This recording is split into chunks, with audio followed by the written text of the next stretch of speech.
Bismillahirrahmanirrahim. Assalamualaikum warahmatullahi wabarakatuh. Alhamdulillahirabbil alamin. Ana umuri dunya waddin. Asyhadu an la ilaha illallah wa asyhadu anna Muhammadan abduhu wa rasuluh. Allahumma sholli wa sallim wa barik ala nabiyyina Muhammadin wa ala alihi wa sahbihi rasulillah ajmain. Sahabat seiman bersyukur kepada Allah Subhanahu wa taala dengan mengucapkan alhamdulillahirabbil alamin sebagai rasa syukur kita atas anugerah ilahi yang masih diberikan kepada kita. Kita setelah bangun tidur, kita bersyukur dan tetap kembali kepadanya dengan menghambakan diri kepada Allah Subhanahu wa taala. Mudah-mudahan dengan mensyukuri nikmat yang diberikannya, kita akan ditambah oleh Allah Subhanahu wa taala nikmat kita yang nantinya kita gunakan sebagai fasilitas untuk menuju rahmatnya, yakni dengan ketaatan kepada Allah Subhanahu wa taala dan Rasulullah sallallahu alaihi wasallam, sebagaimana Allah Subhanahu wa taala mengatakan atiullaha wa rasulullah la'alakum turhamun. Taatlah pada Allah dan Rasulullah agar kita nantinya mendapatkan rahmat. Jadi apa yang harus kita tunggu nanti? Selagi kita masih hidup, masih diberi nafas kesehatan oleh Allah Subhanahu wa taala, mari kita berbekal. Tidak ada bekal kecuali takwa. Wa tazawwadu fa inna khairu zadi taqwa wa takuni ya ulil albab. Jadi sayang sekali kalau kita tidak mensyukuri segala nikmat yang dianugerahkan oleh Allah Subhanahu wa taala. Faskuruni askurkum waskuru li wala takfurun. Ingat aku, kata Allah Subhanahu wa taala, niscaya aku akan ingat kamu. Bersyukurlah kepadaku. Dan barang siapa kufur, maka sesungguhnya azabku sangat pedih. La in syakartum la azidannakum. Wala in kafartum inna azabi lasyadid. Salawat beserta salam semoga selalu tercurahkan kepada kekasih kita, baginda Rasulullah sallallahu alaihi wasallam, yang merindukan kita, mencintai kita, menunggu kita di telaga Kausar. Kita balas rasa rindu dan kasih sayangnya, cintanya kepada kita yang berusaha menyelamatkan seluruh kehidupan manusia agar terbebas dari azab neraka dengan tentunya berselawat dan mengikuti sunnah-sunnahnya. Allahumma shalli ala sayyidina Muhammad wa ala ali sayyidina Muhammad. Sallallahu ala Muhammad. Sallallahu alaihi wasallam. Sallallahu ala Muhammad. Sallallahu alaihi wasallam. Ngopi kawan-kawan, sahabat, saudara-saudaraku. Alhamdulillahirabbil alamin. Sahabat seiman, sebagaimana Allah SWT mengatakan wa tazawwadu fa inna khairu zadi taqwa wa takuni ya ulil albab. Wa takuni ya ulil albab. Yani berbekallah kalian dan sebaik-baiknya bekal adalah takwa. Untuk itu mari kita berusaha semampu kita untuk tetap melakukan ketaatan kepada Allah Subhanahu wa taala dan menjauhi segala larangannya. Di antaranya ketaatan yang paling utama adalah sholat. Nabi Muhammad SAW mengatakan as-sholatu ala waktiha. Jagalah sholat di dalam waktunya, dan sebaik-baiknya sholat bagi kaum laki-laki itu di tempat di mana azan dikumandangkan dan akan mendapatkan keutamaan 27 derajat. 1 ditambah 1 27. Luar biasa. Saking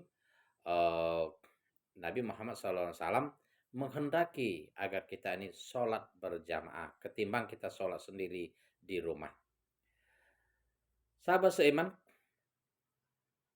adakala kita berdalih cukup sholat di rumah, cukup sholat sendiri, kadang-kadang terlambat, kadang-kadang bangun tidur kesiangan sehingga lalailah kita melaksanakan sholat. Kadang-kadang kita beralasan saya capek, saya masih terlalu banyak kerjaan, ketiduran, lupa, masih banyak pikiran, banyak kerja, banyak utang dan lain sebagainya, sehingga kita menunda-nunda melakukan sholat, melakukan amalan soleh, berimpak, dan lain sebagainya. Maka ingatlah bahwa tidak ada seseorang pun yang mampu menasehati kita, bahkan ustadz kondang sekalipun, dan bahkan seorang nabi pun sekalipun, manakala kita tidak memaksakan diri kita untuk berubah, untuk bertobat, untuk melakukan suatu kebajikan, maka itu tidak akan terlaksana. Karena Allah SWT sendiri mengatakan, innaka lah tahdi man ahbabta walakinnallaha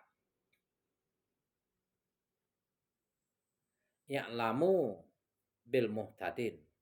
Sesungguhnya engkau Muhammad tidak akan mampu menasihati seseorang atau memberikan hidayah kepada siapapun yang engkau cintai, yang engkau kehendaki kebaikan.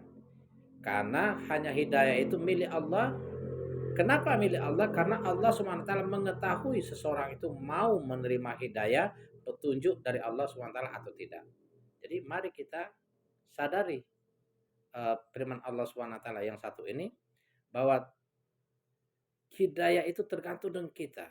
Perubahan itu tergantung dengan kita. Petunjuk itu tergantung dengan kita. Kita mau atau tidak.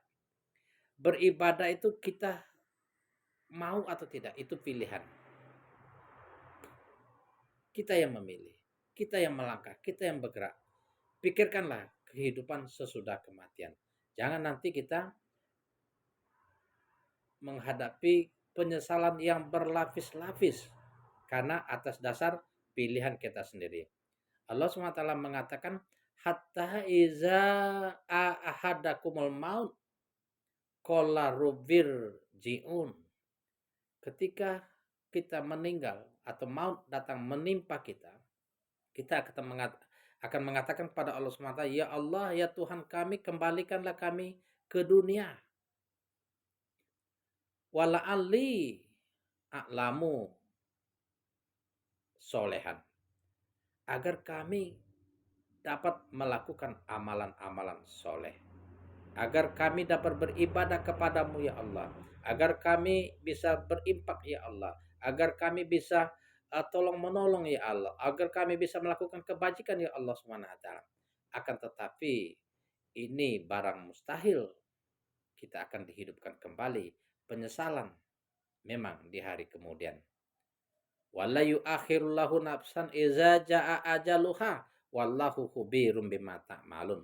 Sesungguhnya sesuatu yang sudah larut, sudah berlewat, dan kita sudah meninggal, tidak ada lagi penyesalan dan tidak perlu disesali, karena Allah SWT maha mengetahui apa yang diperlakukan oleh manusia, dan terimalah akibat kelalaian kita, keangkuhan kita, kebodohan kita, kezoliman kita.